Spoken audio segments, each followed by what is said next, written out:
মনে পড়ে কয়েক বছর আগের কথা, কাভানির সাথে নেইমারের পেনাল্টি মারা নিয়ে কাড়াকাড়ি।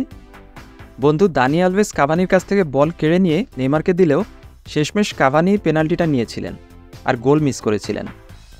তাও চোখে এতটা স্পষ্টভাবে বোঝা যায়নি, কিন্তু আজ যে ঘটনা বলবো সেটা একদম সোজাসাপটা বল নিয়ে হাতাহাতি ঘটে গেছে ইংলিশ প্রিমিয়ার লিগে।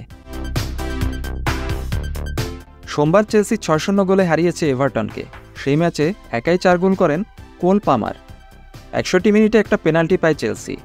পামার বল নিয়ে পেনাল্টি মারতে এগিয়ে যান, কিন্তু দুই সতীর্থ নিকোলাস জ্যাকসন এবং ক্রিস্টিয়ান মাদুয়েকে খুশি হতে পারেননি। তারাও চেয়েছিলেন পেনাল্টি নিতে। পামার ধাক্কা দেন জ্যাকসনকে। ছুটে আসেন চেলসির অধিনায়ক কোনর গ্যালাঘার। তিনজনের সঙ্গে কথা বলেন। শেষে হতাশ মুখ নিয়ে ফিরে যান জ্যাকসন এবং মাদুয়েকে। পামারই পেনাল্টি নেন এবং গোল করেন।